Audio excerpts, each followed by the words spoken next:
Donc, comment modifier une étiquette de diffuseur? En fait, les étiquettes, il y a énormément à dire sur comment les modifier, tout ce qu'on peut faire avec. On va faire un premier exemple qui va être pas trop compliqué. En fonction du setup de comment vous êtes configuré, ça peut devenir très simple ou très complexe ou très fastidieux. Donc, l'étiquette, comme on disait, lit une information dans le diffuseur et donc il faut s'assurer que l'information soit présente. Dans le contexte, ce qui nous manque en ce moment dans notre étiquette, c'est que de façon générale, quand on vient identifier un diffuseur ou une grille, on veut indiquer ses dimensions aussi. L'autre élément, en ce moment, on étiquette des diffuseurs, ça va bien, mais les grilles, des grilles de retour non raccordées, genre retour plenum, on veut pas avoir de débit dessus parce qu'ils seront pas balancés ces grilles-là. Donc on ne veut pas voir le débit associé à ça. On peut laisser le champ vide, mais on aimerait ça avoir une étiquette plus propre qui n'ait pas de débit. Donc on va faire ces deux choses-là ensemble. Première étape qu'on disait, c'est aller chercher les dimensions de notre grille ou de notre collet. Fait que c'est bien important, surtout pour les diffuseurs, ce qu'on veut, c'est la dimension du collet. Et là, ça devient intéressant. Il y a beaucoup de discussions là-dessus selon avec qui vous parlez, mais moi j'aime bien, je suis de l'école qui dit que les dimensions du collet devraient être à côté dans la grille. Donc, quand je regarde ça, moi je cherche le 16 ici.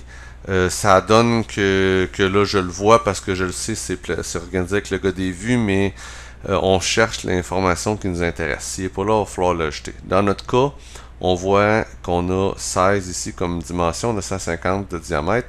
Si on avait un collet carré, le paramètre 16, c'est un paramètre natif de Revit, il va prendre des dimensions carrées. Donc, genre 150 par 200 ou quelque chose du genre. Donc, c'est un bon paramètre qu'on peut utiliser et les paramètres natifs de Revit, on peut les utiliser facilement sans avoir à passer par des paramètres partagés, ce qui est une autre discussion. Donc, on va choisir notre étiquette ici. On va s'assurer escape 2-3 fois, bien la sélectionner. On peut double-cliquer dessus pour l'éditer, mais des fois on tombe dans les paramètres, donc on va faire Edit Family. Et donc c'est une famille d'étiquettes. Les familles dans le langage Revit, c'est donc les blocs associés à AutoCAD ou etc. C'est l'idée de les standards de projet. On a notre débit, là vous choisissez le look que vous voulez. Moi je vais avoir le type suivi des dimensions. Donc, je prends ici, mon étiquette est bâtie de label. Je vais faire Edit Label. Et je vois que je vais lire Type Mark. Dans la vidéo précédente, ce qu'on a fait, c'est qu'on est allé écrire patate dans notre étiquette pour savoir quel paramètre était lu par l'étiquette. Mais ça, ici, en passant par ce chemin-là, c'est une autre façon de le voir. Regarde ici, on voit qu'on a 16. On est heureux. On va Add Parameter to Label. Et là, selon comment qu'on veut faire ça, moi j'aime mieux, je vais ajouter un espace-espace. Et ça, et on va agrandir cette boîte-là ici. Après ça, ça devient un peu plus graphique comme considération. Et on va faire Load into Project.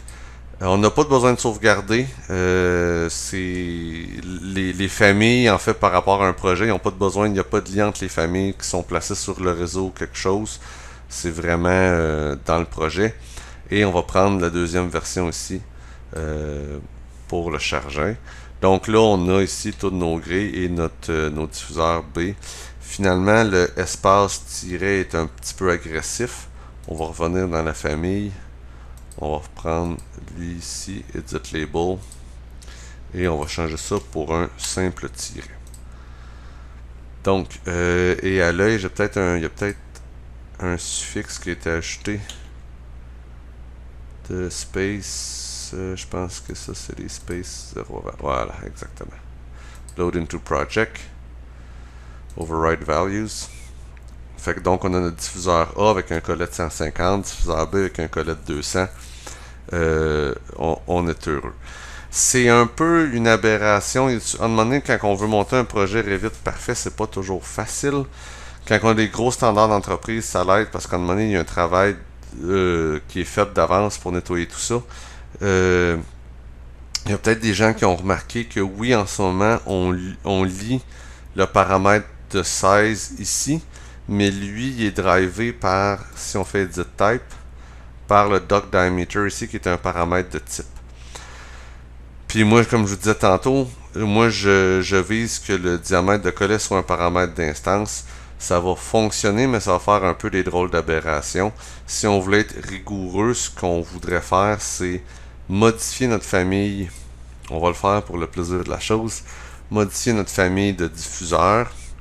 Aller ici et aller choisir que notre dock diameter, on va le mettre en paramètre d'instance. Ça ne devrait pas fonctionner. Et voilà. Donc, on peut un paramètre d'instance qui est en train de driver le paramètre de dock radius. Donc, on va faire annuler. Prendre notre dock radius. On va le mettre en instance. Et après ça, on va prendre notre dock diameter. Et là, on peut le mettre en instance. Et là, pour moi, ça a une logique de plus. Les dimensions hors tout du diffuseur, si on veut ça en paramètre de type. Mais les dimensions du collet, on veut ça en paramètre d'instance. On va faire load and close. On veut charger ça dans notre projet ici. Ça va demander, on n'a pas besoin de l'enregistrer, l'emplacement de cette famille-là, aucun rapport avec rien. Override existing version. Et là, si on prend notre diffuseur, on a les dimensions de son collet sont vraiment ici. Donc, on peut aller chercher, dire non, non, moi ce que je voulais, c'est un collet de 150. Et dans la logique, c'est correct d'avoir deux fois un diffuseur de type B, un avec un collet de 200 puis un avec un collet de 150. C'est juste que dans la logique, si exemple on aurait 150 secondes ou peu importe les débits en conséquence. La logique derrière ça, c'est que quand on regarde notre layout, on voit notre débit va driver notre sélection de collets et on veut les voir côte à côte. Ça rend le contrôle qualité plus facile. Si on veut continuer à être cohérent, on va prendre notre type ici. Et moi j'aime bien, ok, on va faire edit type ici. Et on va faire rename et on va enlever les dimensions de son collet dans le nom de la famille parce que justement on drive dans le nom du type parce qu'on s'en sert plus pour regarder le type. Et si on avait face, notre famille c'est rectangular face round neck. On va faire la même chose avec celle-là. Naturellement, si on veut appliquer ce système-là, c'est là que ça devient fastidieux. Ben, on a plein de familles à modifier. Et là, les standards d'entreprise deviennent intéressants. Mais c'est important de comprendre l'information générale avec ça. L'autre élément, je parlais des grilles de retour plenum qui ne devraient pas avoir de débit. Donc, on va prendre notre étiquette encore, on va faire Edit Family. Il y a différentes façons d'atteindre ce résultat-là selon ce que vous aimez le mieux faire. Une méthode, on va prendre une méthode simple. On va se créer un nouveau type d'étiquette. Donc, on va aller ici avec débit.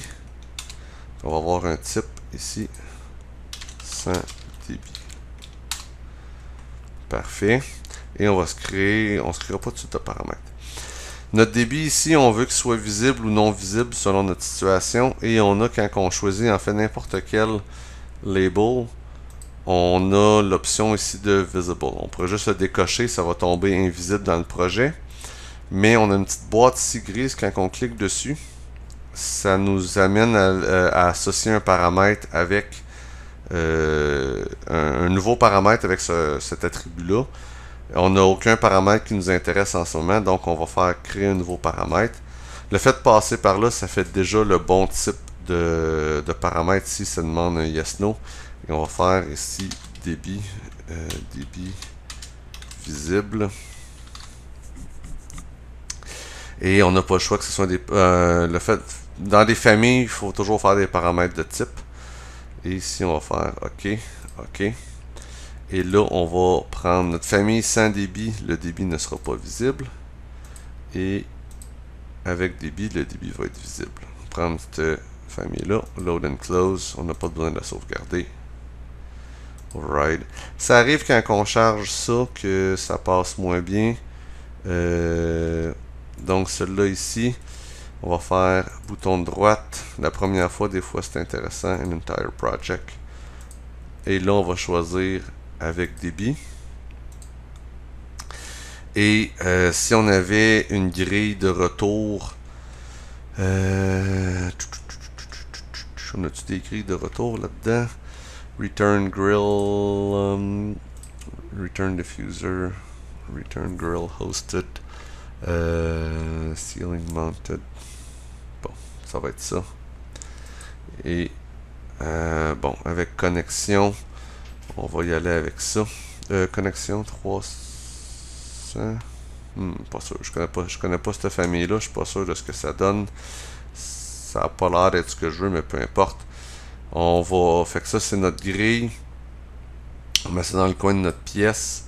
Et on prend notre étiquette Create Similar. On va aller cocher ça ici. On va la tasser un petit peu. Et de là, on va aller choisir cette étiquette-là pour dire on va prendre 100 débit. Et là, on a juste notre 300. Et on voit qu'on n'a pas de type mark. On va faire ça. Puis on va l'appeler type mark. On va l'appeler C. Et comme on parlait, rename par cohérence, on va mettre C ici. Et on a donc notre C200, notre C300 par 300. Dans ce cas-ci, c'est une drôle de grille avec dimension. Là, ça dépend des familles qu'on prend. On pourrait choisir des... Ah, j'ai pris un Return Diffuser. Ah, je viens d'allumer. Dans ce cas-ci, on va prendre lui, puis on va le changer pour un Grill. Return, c'est quoi nos options? Tiens, boom. Bon. Les familles hébergées, ça a ça d'intéressant. Ça vient dur à changer d'un à l'autre, donc on va retourner. On a Return Grill Hosted. Bon. Ici, on va aller en 3D, mettre ça dans le plafond. Vive les familles hébergées. Donc ici, dans le coin de notre pièce est ici. On va aller se placer un diffuseur ici. Return diffuser. Non, c'est Return Grill. Voilà. Boom. Voilà. Là, c'est mieux. OK. Une grille de retour ici. Mettre dans le coin, on prend notre étiquette Create Similar. On va aller le placer là. On va le tirer un petit peu. Et on va changer Escape 2-3 fois. Changer ça pour 100 débit. Et on va aller lui assigner type. Et là, c'était notre C. Et là, ça devient aussi du gars de housekeeping. C'est-à-dire qu'on a deux fois notre diffuseur C. Et là, c'est pas... Il nous le dit. Moi, je vais prendre lui ici. Puis, je vais enlever son type mark. Donc, au final, on a notre grille identifiée avec les dimensions et le type C, pas de débit parce que c'est une grille de retour plenum. On a ici nos diffuseurs identifiés avec la dimension de notre connexion en paramètres d'instance. Il y a énormément de façons d'approcher cette situation-là. C'en est une, ça donne une base. C'est un peu plus avancé comme traitement de Revit, mais c'est des questions, gênez-vous pas pour m'y poser. Merci, bonne journée.